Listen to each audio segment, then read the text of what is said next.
think, we spend so much time in this financial services space talking about revenue and our team and leverage and serving clients, and all that conversation is great, right? It's necessary, and I have a lot of those conversations all day, every day. The conversation about who you're becoming isn't happening enough. And I think what happens is people prioritize what they're going to do before they prioritize who they're going to become. And I know that sounds like cliche and maybe a little bit cheesy, but I'm really serious about that. Like, if you've been given gifts, if God's given you ability, it's your responsibility, it's our responsibility to tap into that God-given giftedness or that ability and say, like, what am I going to do? And how far can I take this? And how much can I serve? And how much can I really impact the people around me? And so I want to work with people, David, that are asking that question.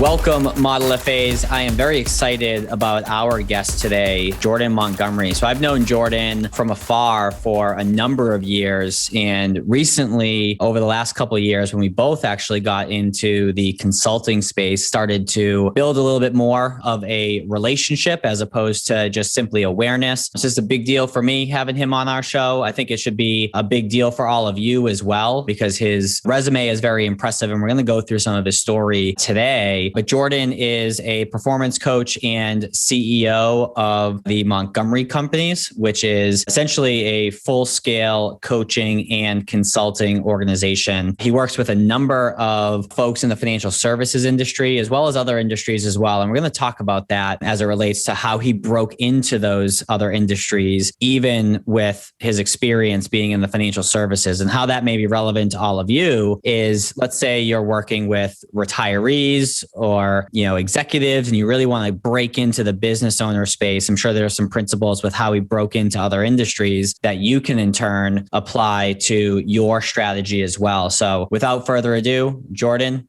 welcome to the show. Hey, David, thanks for having me, man. It's an honor to be with you. And I want to throw that right back your way because it's true. I've admired your work from afar, and I love the way that you add value through social media channels, the way that you carry yourself. And it's an honor, man, to have this conversation with you today. So thanks for having me. I appreciate that. We know each other because we both started in the financial services industry right around the same time-ish. We, got into the consulting space, and I want to hear a little bit about your background. So how'd you get started in the financial services industry, and what kind of opened up your eyes to want to transition into consulting ultimately? Well, first off, the financial services industry is, in my opinion, one of the best industries that you could find a home in professionally. And so I was 2010, David, I started in financial services, and I was a young, small town, Southeast Iowa guy. I came from kind of a blue collar background. And I really only ever wanted to just own my own business. So I went to college because that was like the thing to do, right? And it was a great social experiment. I met a lot of people. I learned a few things, but I just wanted to go out and own my own business. And I had two problems. I had no capital and I had zero knowledge or experience. So I wanted to find a place where I could be in business for myself and not by myself. And naturally, financial services was a good fit. There was unlimited upside. I had autonomy. I could work long hours, get paid for it.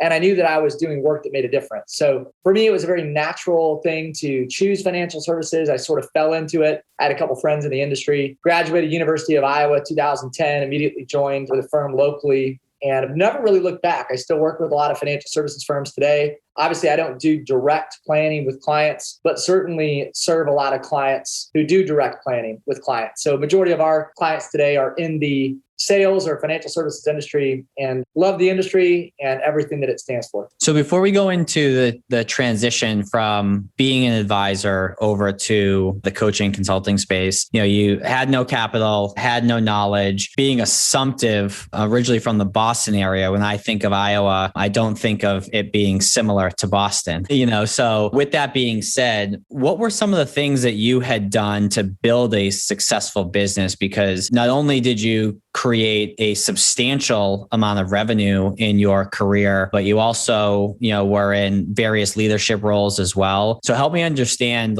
how did you actually go about building your business? Essentially, I don't want to say coming from nothing, because it's not like you were on the streets per se, but you weren't in a super affluent market compared to like a Boston area or a New York or something like that. You're fresh off the college campus. So it's not like you had a ton of, time on the earth to build influential connections yet. So how'd you get started to actually grow to the amount of revenue that you did? Well, I think a lot of the things that I did back then are still things that I do today. They're simple truths. I think sometimes it's common sense. It's not always common practice. But back then in 2010, I would ask for help and I would ask a lot of questions, and I still do the same thing today. I joke that I probably broke my firm's record for questions asked in a first year. I'm just really curious, and I think we need more young advisors that are curious and they're willing to ask questions. I think sometimes we don't want to look bad or we don't want to look like we don't have the answer, don't have it figured out. So we don't ask. But the reality is we never outgrow the need to ask for help. So whether you're someone listening who's incredibly experienced, maybe you're crushing it in business, maybe you've got a 30-year history of dominating and serving clients, the reality is you still have not outgrown the need to ask for help. And if you want to live into your full potential, you have to continue to ask for help. So I was willing to ask for help and I put myself out there often and I asked a lot of questions. So one thing that I still do today, David, is I ask for help every day. I'm not perfect. I'd love to say I'm made of steel and I make that happen every day. But more often than not, most days I ask for help, which is I ask for an introduction, I ask for advice, I ask for feedback. I hope I never outgrow that. And, in the early stages of my business, I didn't know anybody that had money. Like literally, I didn't know a single person with money. And what I realized is that if I could add value and ask for help, I could get in front of anyone. So I'd add value to ask for help. So I'd ask for an introduction, but I'd do that after I had added value. And the crazy part about adding value is we don't have to know anything to add value, right? Like at the end of the day, you can add value through your attention, through your support, your engagement, your encouragement. And so I did that. So I would just encourage people. I'd try to be thoughtful. I'd send them notes. I'd send them a book. I'd, show up at their front door. I'd help make a special event more special by sending, thoughtful words of appreciation. I'd connect them with somebody. I'd share my network. I'd invite them to an event. And after I'd done that a while, I'd added value. I felt like at some point I could ask for help, which was to ask for an introduction. It might be to shadow them. It might be to get their feedback. And naturally that allowed me to grow in relationship with a lot of people that were affluent, that did have resources. And as you know, what you focus on expands. And so, in a very short period of time, through asking for help, through adding value, my network started to change. And as my network changed, naturally my business changed. So that's the short story. Well, I'm glad you brought that up. I find, the majority of folks that I work with, if not all the folks that I work with and that we work with at Model FA, and I'm sure it's potentially similar to the advisors that you work with as well. When we hear the phrase, add value, it's like you said, it's common sense. It may not be common practice. And oftentimes I feel like advisors' minds go to, okay, how can I add value within the scope of what I'm compensated for? How do I show my expertise? Which of course is a requirement, right? To be able to win over business. But all the examples that you just shared had nothing to do with what you were compensated to do, right? Encouragement, support, things along those lines. And I feel like advisors need to be reminded quite often that you don't always need to be the person who's talking about what they do and how they can help people, but it's being that person that is an outstanding listener, being that person that is supportive from afar, being that person who's engaging on social media. I mean, part of the reason why we went from being aware of one another to actually getting on this podcast was social media bridged that gap and it gave us more opportunities to interact. And we found that we were very similar in certain ways. So I remember when I first got into consulting, even before I joined Model FA, we had hopped on a phone call. You were more than happy to do so. We had no idea, where it would go. And even with this podcast, who knows where this will go from here, but at least we're communicative enough now to where opportunities may come of this. And I think that if I or you led with, hey, I've seen your stuff, let's do some business together, it would have turned one of us off. And I feel like advisors need to practice patience a little bit more and doing the right thing as opposed to immediately going in for that sale. So I'm glad that you brought that up. And then the second thing that you brought up, and I'm pretty sure, if I'm not mistaken, you had Dave Meltzer on your show. Is that correct? Yeah. So he's been a coach of mine from when I first started, obviously a mentor from afar, great at content. He was on our show as well. And one thing that he always says is ask for help. And I think about that. And oftentimes I'll hear from folks that, well, if I ask them, like, I just feel like I'm bothering them. I feel like I'm, taking their time. I feel like whatever their excuse is. And then I start to think about when someone asks me for help, and I would imagine this is true for you too. When someone asks you for help, you may not get directly compensated for that in that moment. And maybe compensation will come at some point down the road. But what we do get in that moment is psychological income. And it fills us up and we feel good good about helping that person, especially if they go and implement whatever we talked about, come back and tell you what happened, right? So if you're listening to this, if you're going to ask someone for help, close the loop for them so that they can,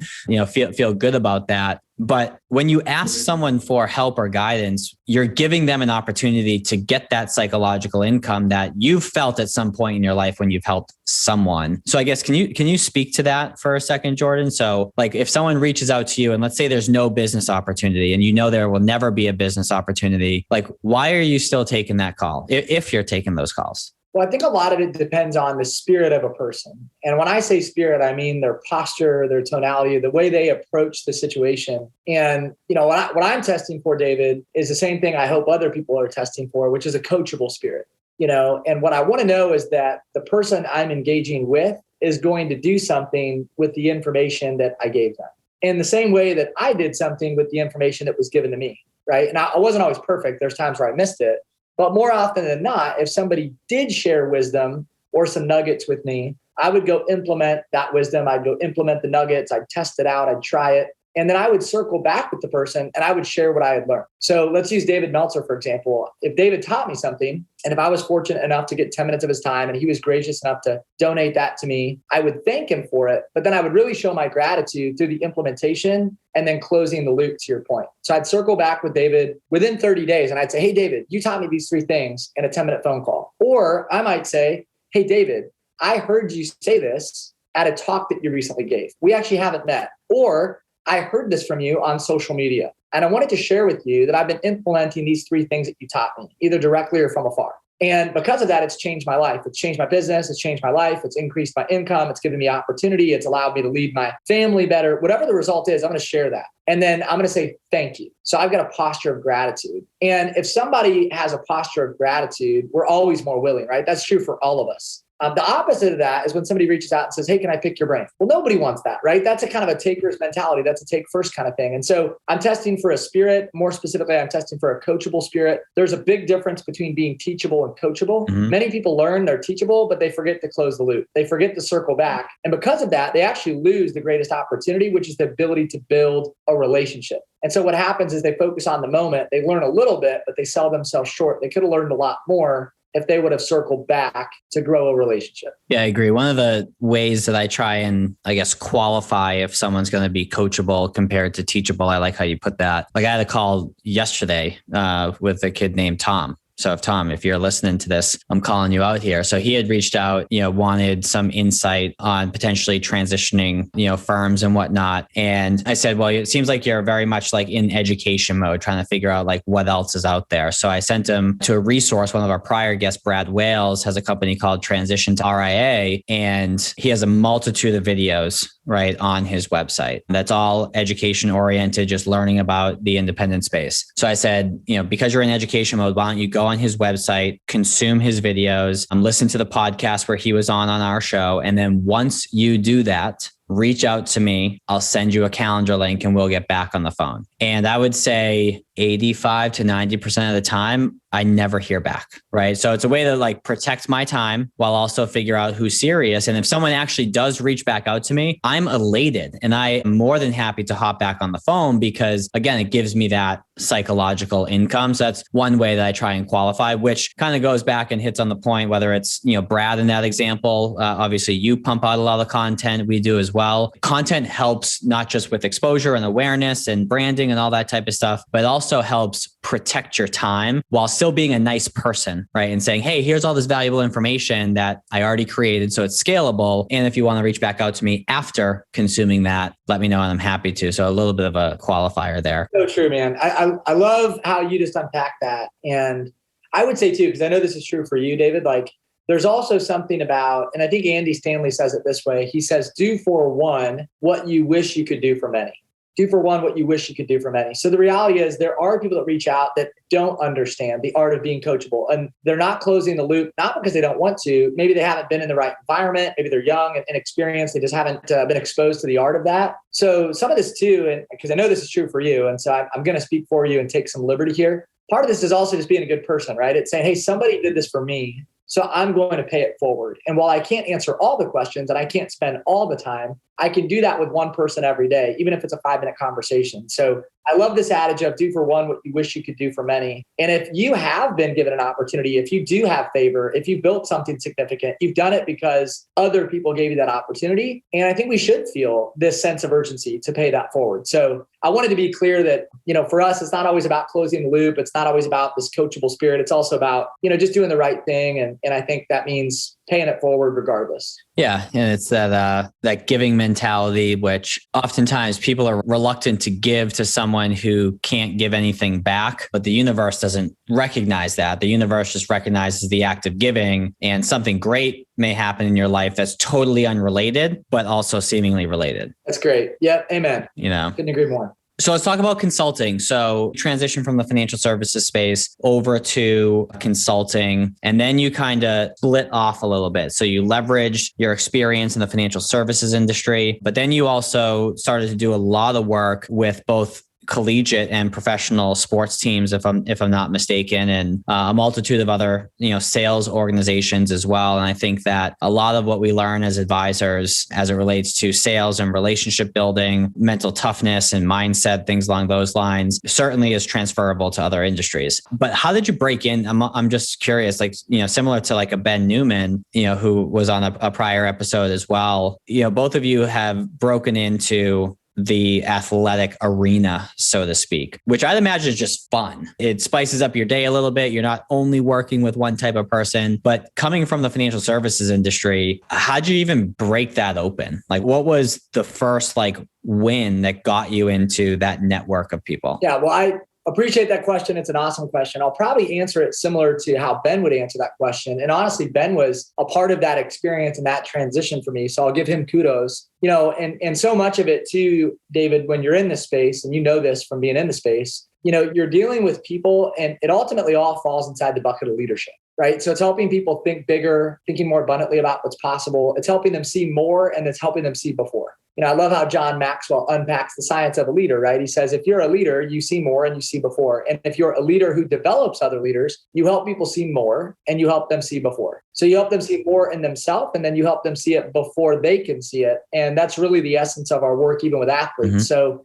it's interesting because the question comes, people will say, how'd you get in front of this person? Or how did you start working with this professional athlete? And that's a fair question. I just don't know that it's the right question. The question should be, how hard did you work to get in front of that person? And so, when you see a person working with another person, there was 12 other people that they worked with prior to that got them to that place. And, Ben's story was the same way, right? I gave talks to my junior high football team for free. I gave talks to a high school football team. I drive an hour to give a 10-minute speech to a bunch of kids in the middle of nowhere for zero fee late on a Friday night, because it was adding to the journey. I knew that I would gain experience in doing that. And I know that I would impact people in doing that, but I didn't have to be paid. I didn't have to be convenient. If I had an opportunity to speak in the world of sports, I was going to take it. I didn't care if it was a 6th grade basketball team, a high school team, a junior high team, a peewee team, a little league team. And I think too many people are unwilling to do that.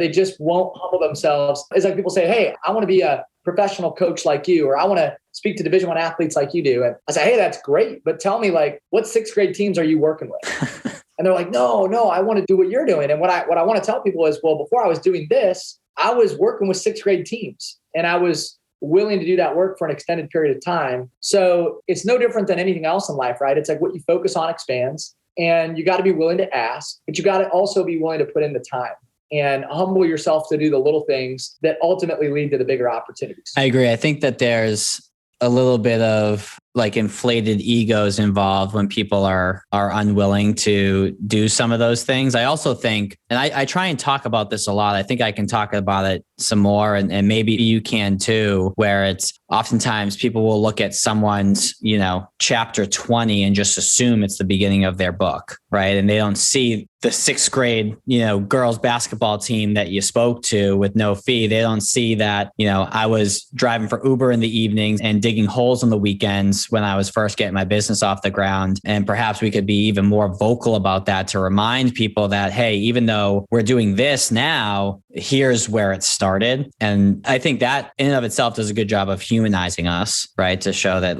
we're just like everyone else, but also maybe it's a nice serving of humble pie for some of the folks that want to be at chapter 20 without reading the first 19 chapters, in advance. Spot on. One of my favorite quotes goes like this: the greatest reward for a person's hard work is not what they get from it, but who they become by it. So, you're an example of this, right? Like back when you were driving at Uber, you got a paycheck and it created an opportunity. And somebody would say, oh, well, David, I get it, right? Like you took that paycheck and then you invested it or you paid down debt and that allowed you to build what you're building today. And it's like, sure, that was part of it. But way more valuable than that was the perspective that you gained, relationships that you built that increased your wisdom and experience. It was figuring out what you didn't want to do to figure out what you did want to do. So there's so much that goes into that process. And I think the greatest reward for our hard work isn't what we get from it. It's who we become by it. And my story is no different, So man, I'm glad that I gave the sixth grade girls basketball team, the pregame speech. Like, I'm proud of that, And I'm not sure that my work today is all that different. The audience has changed, but the work is the same. I feel like a lot of people think that once you get to a certain point, you would never go back to do that. But that would probably be if you went back to that, same basketball team that's, in high school now, you would probably do that for free because it makes you feel awesome and you're able to see kind of how they progressed, over that time period. So you never become, I don't think anyways, or at least I haven't become this way yet, too good to give back to people who need your service, need your encouragement, but don't necessarily have the wallets to pay for it. Yeah, I'd go a step further. Like, not only is it something that we could do, it's something that we should do and have to do. Like, the best part about giving back and working with people that were a part of your journey in the early stages is they're not impressed at all by who you are or what you've done. You go speak to a junior high basketball team, they could care less who you work with or what you've done or what your revenue is. They don't care about that. Right. They're like, I don't know. I'm worried about like the girl that I'm hanging out with or what time I'm getting out of school or like, and I got this random guy talking to me about, my future or leadership or whatever. And he's willing to listen or she's willing to listen, not because of all the great things that you have to say, but because you're being real and you're in front of them and it's here and now. And so not only could we do it, but I think we should do it. I think it's a duty and I think it's an obligation. I agree. Let's talk about some of the problems that advisors experience and in turn, some of the solutions. So for me, I feel like oftentimes advisors stunt their growth. So they get to a certain point, maybe they're, managing, 50 or 100 million bucks. And if their team is lean, it's a pretty good life, right? From a revenue standpoint. However, they know deep down inside that they have potential to build something bigger, but complacency may play a role in keeping them where they're at. So staying on the theme of complacency, how do you help folks get rid of that? Do they even have to get rid of it? Or is that like an okay thing to do? And if they want to get rid of it, what are some steps they can take to move past that to truly level up and impact, more people that can be served? This is a deep place to start, but I'm glad that we're having this conversation because it's an important one. And I think, we spend so much time in this financial services space talking about revenue and our team and leverage and serving clients and all that conversation is great, right? It's necessary. And I have a lot of those conversations all day, every day. The conversation about who you're becoming isn't happening enough. And I think what happens is people prioritize what they're going to do before they prioritize who they're going to become. And I know that sounds like cliche and maybe a little bit of cheesy, but I'm really serious about that. Like if you've been given gifts, if God's given you ability, it's your responsibility, it's our responsibility to tap into that God-given giftedness or that ability and say, like, what am I going to do with it? And how far can I take this? And how much can I serve? And how much can I really impact the people around me? And so I want to work with people, David, that are asking that question. Like, who do I really want to become? Not what am I going to do? Not what's my revenue going to be? Not how big is my team going to be? But like, what's the legacy that I'm going to leave? What's the impact that I'm going to have? How am I going to change the trajectory of my family's life? So I think we got to start there, right? Because the reality is they don't need to do more, right? I had a guy the other day, he's 55 years old, very successful, huge business, big team. And he says to me, Jordan, I'm tired. And I said, I totally get it. I'll call him John. I said, John, totally get that you're tired. And you don't have to do more. He's like, yeah, I just, I don't, it just doesn't really, it's not bringing me joy. I've made all the money. I've got a flexible schedule. He's like, I just don't know if there's really purpose in it. And I said, well, John, let me give you an analogy. So it's kind of like this, right? Like you're the pilot of your own plane. And so if you want to slow the plane down, you can slow it down and you'll get to your destination a little bit slower, right? But don't forget there's people on the plane that will miss their connecting flight. So it's not about us.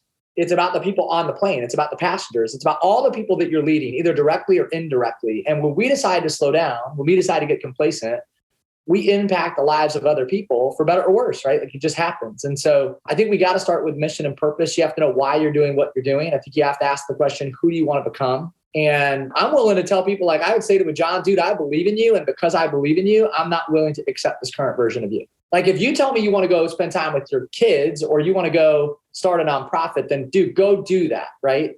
But if this is like, I just want to read the newspaper more often, play more golf and just hang out, like I'm going to challenge that person. I think that's BS. Like you were given ability and I want you to think about how that ability is affecting others. I like that analogy a lot because me too, like early on in my career, it was, I need to make money so that I can be independent and I can pay my bills. Right. And then you get to a certain point where, all right, you're making money and bills are being paid. And then what else? Right. And then what else? And then what else? And it's taking more of it's not just me sort of altruistic type of view on, like you said, if you've been given a gift, it's your duty to share that gift and impact the lives of the people around you. So I like that a lot. As it relates to actually growing the business, we both know that there's multiple different ways that you can market and brand and seminars or webinars or all that type of stuff. But more often than not, the best clients come from referrals. And I know that a number of advisors that I work with become uncomfortable or squeamish when or as it relates to asking clients for referrals. This kind of goes back to,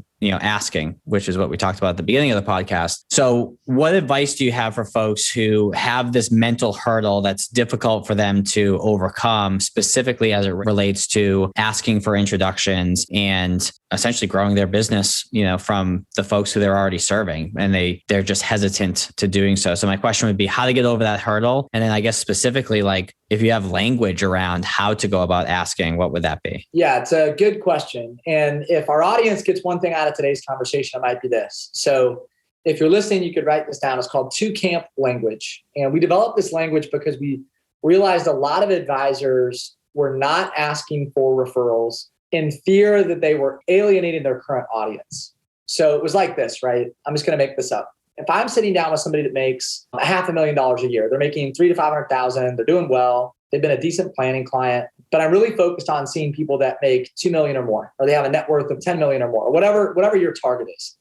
Okay, if that's your ideal client, oftentimes people aren't asking for the ideal client because they're afraid that when they do that, they'll alienate the person that they're speaking with, right? It's like, well, how am I supposed to ask for the person that makes, 5 or 6 times the amount of money that the person I'm speaking with makes? Mm-hmm. Okay, so two-camp language. So here's how we would approach that. So I would affirm the person that I'm sitting down with, right? I would say, look, I'm working with 2 camps today. I spend time with 2 groups. The first camp that I'm spending a lot of time with, they're the emerging affluent.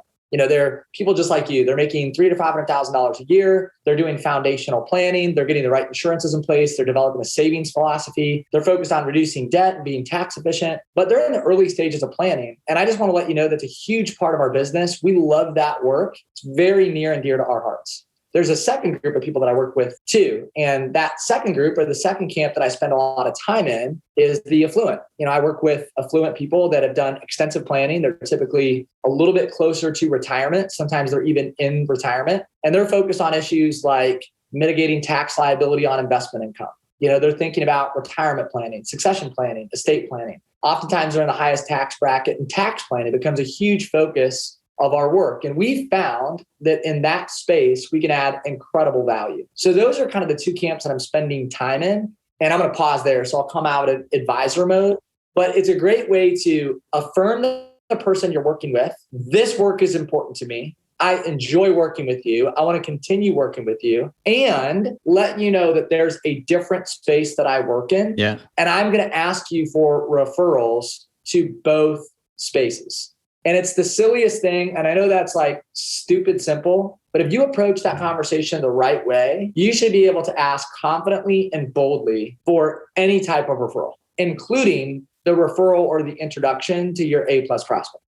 Hey, Model FAs. I know you're enjoying this conversation, but I wanted to take a quick break to talk to you about the Model FA Accelerator. This is a unique collaboration between us and you, where we help you build a financial advising practice that you can be proud of. We focus on the foundational concepts around how to pick a niche or a specialization, how to price your services, how to construct an offer that people are going to buy, and then how to market it and sell it in a way that'll get people to sign on the dotted line and become clients of your firm, all while giving you the information to scale and set up workflows and operational processes that will allow you to reclaim your time and build a practice that doesn't run you. So if you'd like to hear more about that, go to www.modelfa.com/accelerator or www.modelfa.com. Hover over, work with us, and click on Accelerator. Hope to see you in the program.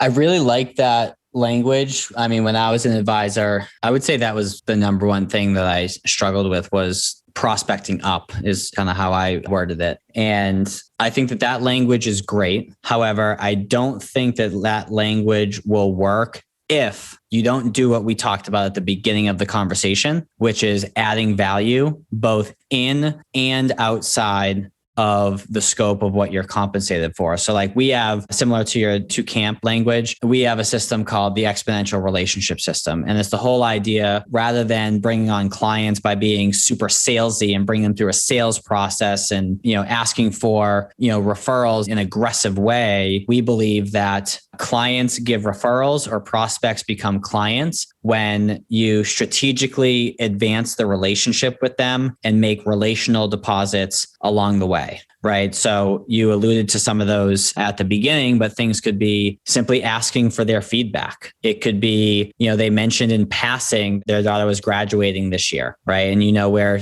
she goes to school. So you look up the graduation date and you pick up the phone and actually call and say, hey, congratulations on your daughter's graduation. What are you guys doing for it? Right? And just be inquisitive about that. It could be, rather than a birthday card that your staff does, right? It's a first thing you do in the morning before you do anything else is you're their first phone call in the morning. I'm sure you could count on one, if not two hands, how many people actually call you on your birthday. It's usually a text or a Facebook, post or something like that. It's memorable. And what happens is too often advisors will rely on their service model to build relationships. So let's say, for example, they have a newsletter, which no one reads, by the way.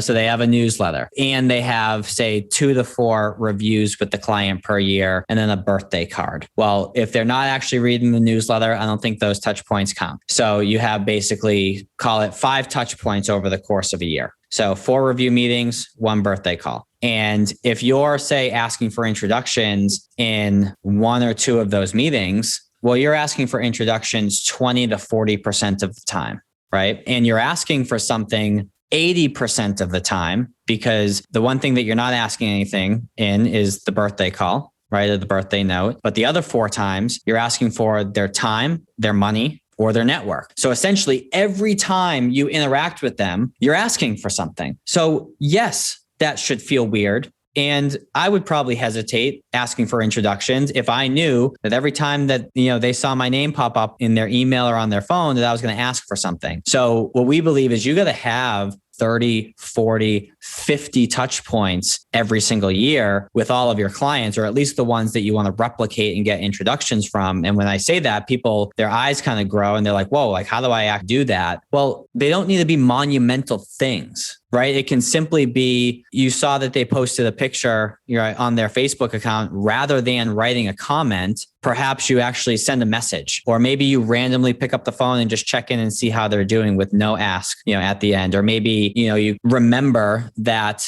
they really like to cook. So you send them a recipe and a picture of the meal that you cooked and said, hey, let me know if you end up trying it. It was delicious. My wife and I have it together, or whatever it may be. It doesn't need to be monumental. They can be micro moments. And when you turn those 4 or 5 touch points into 50 touch points, and by the way, your content helps a lot with that. If they're seeing you every day, those all count as touch points. But if you're taking these 50 touch points and you're asking for introductions once or twice, they know that you care about them and you're not just asking them for stuff. And that's what I really struggled with as an advisor, was every time I interacted with someone, including friends and family, I was asking for something, and it caused people to answer my calls less, respond to me less, and it was disheartening. So I can certainly understand when advisors feel like that, but there's a way to go about fixing that. And it's actually giving a crap enough to advance 3 to 5 relationships a day within your book of business in a non-groundbreaking way, just showing them that you care and that you're thinking about them. But I don't know if you have any thoughts on that or what, but that's kind of how I'm wired and how we're wired to make, the withdrawal and deposit ratio, more appropriate to where you don't feel guilty going in for that ask. Yeah, everything that you said is profoundly true,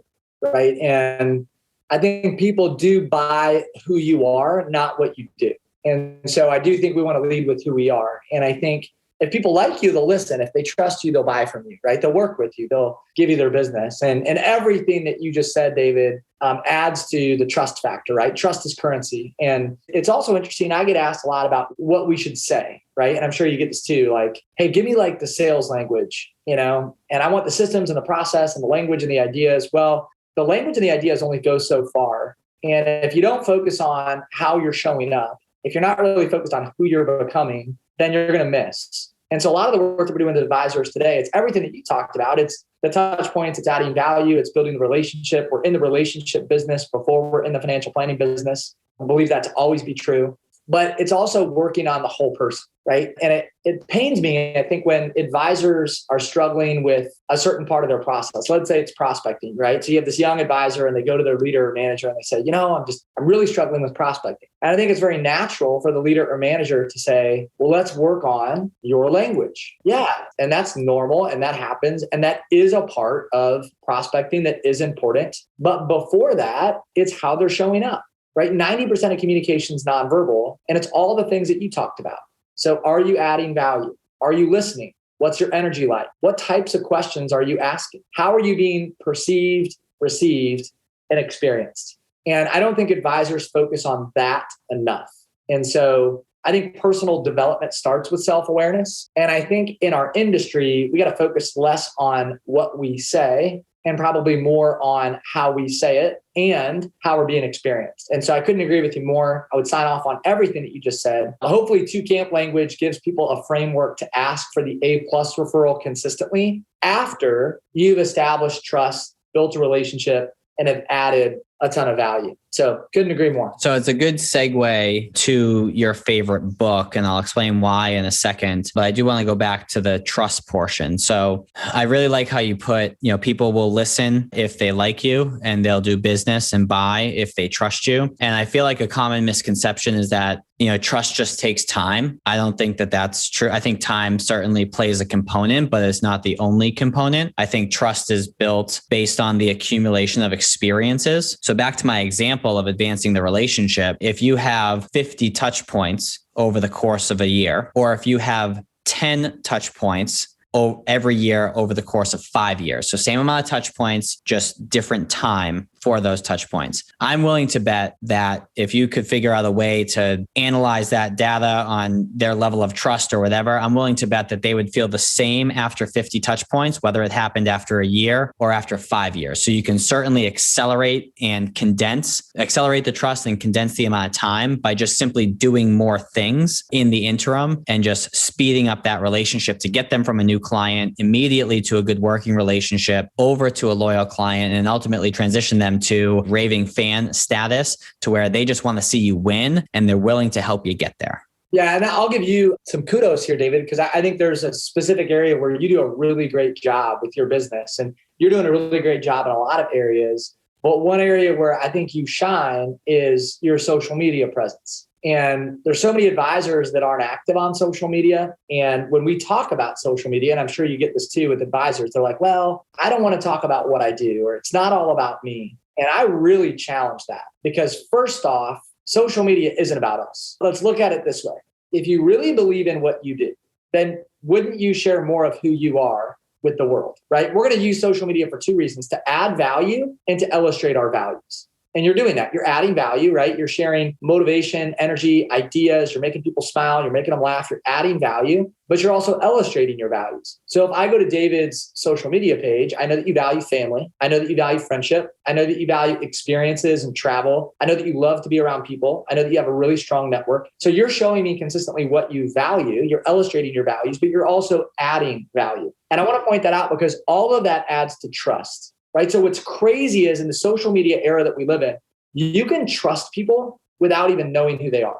It's the weirdest thing, right? Like my wife and I had a conversation, I think it was Monday or Tuesday morning. I rolled out of bed and this is like creepy, right? But this is just the way the world moves, I guess. So Thomas Rhett is like her favorite artist, okay? Country or otherwise. She loves Thomas Rhett. And I like Thomas Rhett. We're country music fans. So if you're not a country music fan, I apologize. But this is a Thomas Rhett story. So Thomas Rhett plays at a concert and he announces at the concert that they're having their fourth child, okay? So I roll out of bed. I'm drinking my morning coffee. My wife comes up from her workout and she's like, hey, did you see that Thomas and Lauren are having their fourth child? And I like cut her off. I'm like, yeah, it's number 4. Like I saw it. Did you see the way that he did it? Like he announced it in front of the crowd. She's like, oh my gosh, that was amazing. It was so thoughtful. Like I'm so happy for them. And then I remember saying to my wife, like, babe, do you realize how weird it is? Like we do not know them. We have no clue who they are really. Like, but we feel like we know them because they illustrate their values on social media. Like, so not only do we like their music, but we've learned to trust them from afar because they put their values on display. And that's the power of social media. And while you might not be Thomas Rhett,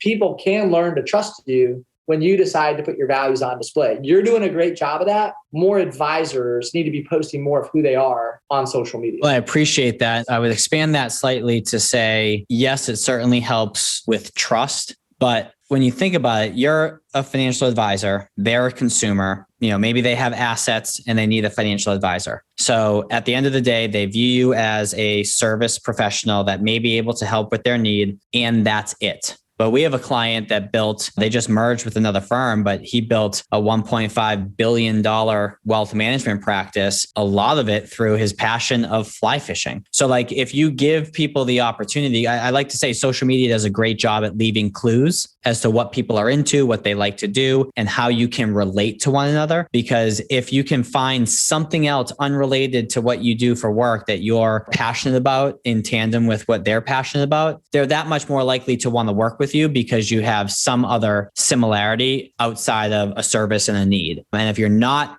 showing and illustrating what it is that you enjoy doing, you're just not giving them the opportunity to connect with you outside of the service and ultimately the need. Amen. Totally agree. Let's pivot slightly to your favorite book, and I'll tee this up 2 different ways. So one, you mentioned that, an advisor goes to their manager or mentor and says, hey, I'm having trouble with prospecting. So you immediately go to language more often than not. When in reality, there's something more foundational in nature around the personal development topic that needs to be taken care of first before the language is going to help at all. Because if you're not right between the ears, it doesn't matter what comes through your mouth, in my opinion, because it will be reflected in your tone and your energy and skittishness or confidence or whatever it may be. So part of the reason why I'm asking all of our guests what their favorite book is because I want to promote learning, and specifically learning outside of our industry, because I feel like oftentimes advisors are either totally complacent and they're not learning new stuff,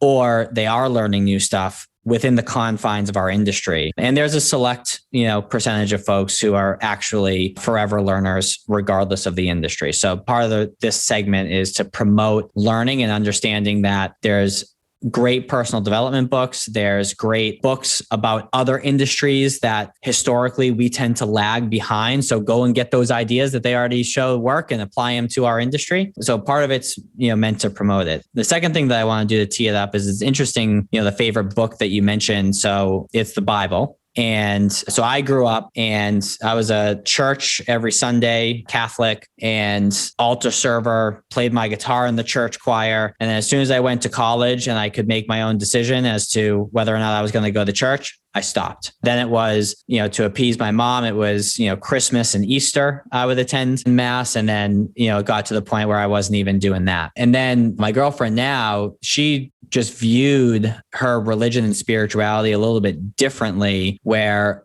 I was brought up in more of like a ritualistic type of way, sit up, stand, kneel down, whatever. And she views it as more of spirituality. And then I have a story I'm going to save for the after hours portion, but just kind of like put it into perspective for me to where it started to reopen my mind about it. And then you mentioned that it's your favorite book. And I'm like, all right, well, my mind's open. So spill the beans, let me know why you feel as if it's an important book for you and other folks and things like that. So with that being said, why'd you choose the Bible as your favorite book? Well, I think as a person of faith, my relationship with God and with Jesus is everything. It is the foundation. And so, you think about any of the work that gets done in the personal development space today, I think you could tie it back to the Bible. Like it's all there, leadership, stewardship, relationships, communication, principles, values, understanding. I mean, it's there. And, I'll say it this way. God has been really real to me in some really unique points in my life, and he's real to me today.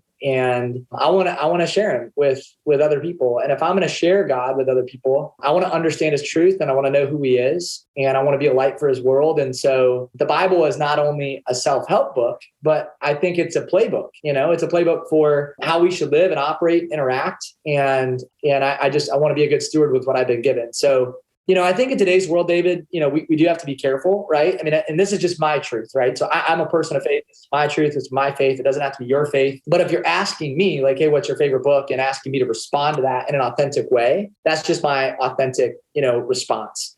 I think it's the book that's probably taught me the most. And I'm really thankful for it. So I appreciate the question. It's an awesome question. And of course, there's a lot of other books that I love, right? And I'm a huge fan of John Maxwell. I'm a big fan of Craig Groeschel. I love Brene Brown. I love Adam Grant. I mean, we could talk for a long time about the books that we're both passionate about. But for me, that would be number one. So for me personally, and for anyone else who's listening to this that's interested, the Bible's a big book.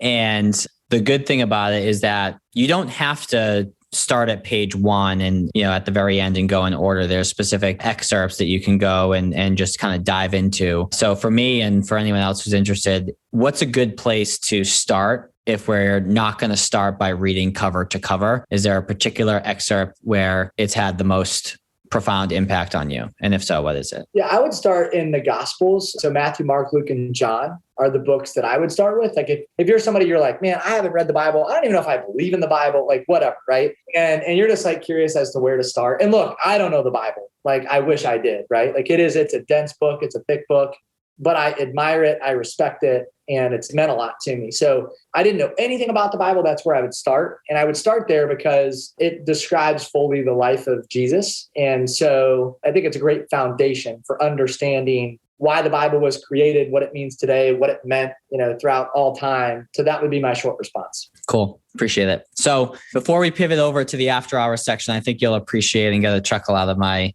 story I want to share. But before we do so, if someone wants to consume your content, someone wants to, reach out to you, someone just wants to connect with you, what are some of the ways that they can do that? Yeah, I appreciate the question. Like you, David, we're fairly active on social media. I'm probably most active on Instagram. So I'm Jordan M. Montgomery on Instagram. If you interact with me, I'll interact with you. I respond to every message. Twitter, LinkedIn, Facebook. Would love for you to join us in our community on social media. We'll try to add as much value as we can. And then our website is montgomerycompanies.com. So Montgomery Companies, plural, IES.com. Again, would love to hear from anybody listening. If we can add value or come alongside you in any way, we'd love to help. Awesome. Appreciate it. And for those of you who would like to connect with me outside of just the Model FA channels that you've probably interacted with, just Google David DeSalle and all my social links will be there, or type in David DeSalle on one of the platforms similar to Jordan. I post on all the platforms, but I'm most active and responsive on Instagram. That's,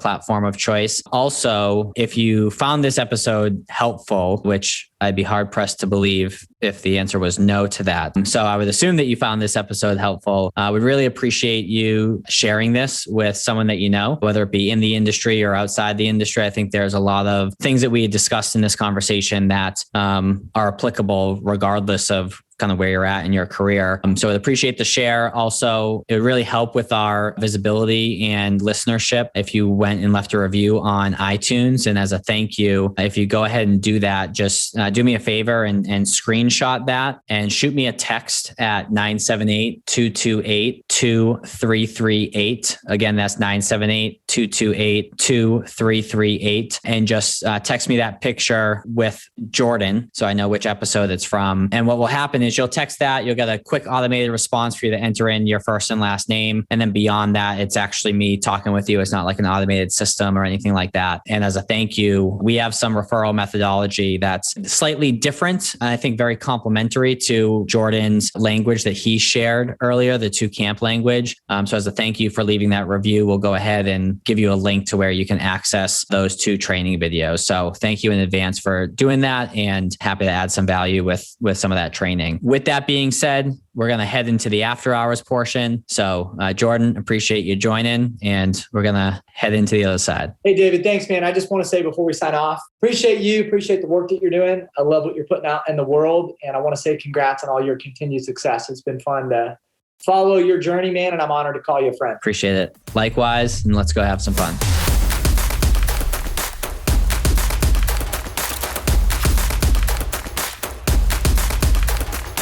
Awesome. So you'll really like this story. So I've been more curious about, religion lately and whatnot, but I just haven't, my experience up to this point has been more of like a punitive experience, like the do's and don'ts and kind of regimented type of feel. So we have this client, it's a large RIA. We work with a number of their advisors, and one of their leaders, his name is Jason. He used to be a pastor. And so I saw it on his LinkedIn. So I was like, how did you go from being a pastor to get into the financial services industry? And as we started talking, I kind of opened up a little bit and was like, here's kind of my background, and, I'm interested, but I just haven't found something that appeals to me. He's like, well, here's the way you can think about it. He's like, when Jesus turned water into wine? And I was like, yeah. He's like, well, here's kind of what really happened. So basically there was this big ass party, and they had like 500 bottles of wine or something like that. And they started drinking all the wine, and they were starting to get low on the wine. And Mary, Jesus was still a kid at the time. Mary looked at Jesus and was like, yo, do your thing. He's like, no, I'm not ready yet. She's like, no, do your thing. He's like, I'm not ready yet. And she's like, listen, we have all these people here. We're running out of wine.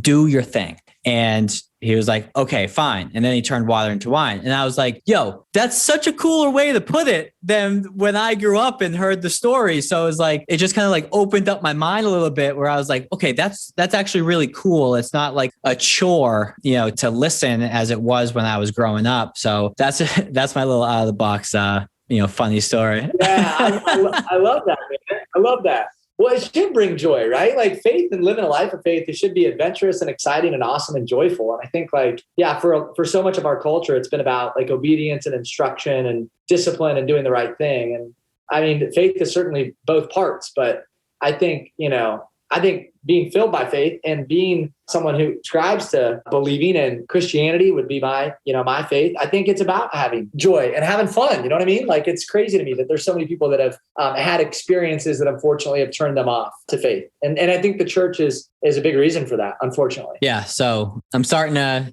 get closer to that. And, your conversation, my girlfriend Kennedy, my conversations with her, and then this Jason has helped a lot. So let's pivot slightly. So I want you to share. So you've met with, I would imagine, thousands of people between being a financial advisor and now coaching consultant. You've spoke a ton, on stage or to groups of people. There has to be one or two embarrassing / humiliating stories out there throughout your career. And I was wondering if you would be so kind as to be vulnerable and share one of those. Oh my gosh, bro, we don't have enough time. There's so many. It's part of what I love about the financial services industry is it just, in a really good way, I think it just exposes every part of who you are, and if you have an insecurity, like, it's coming to the surface. Yeah.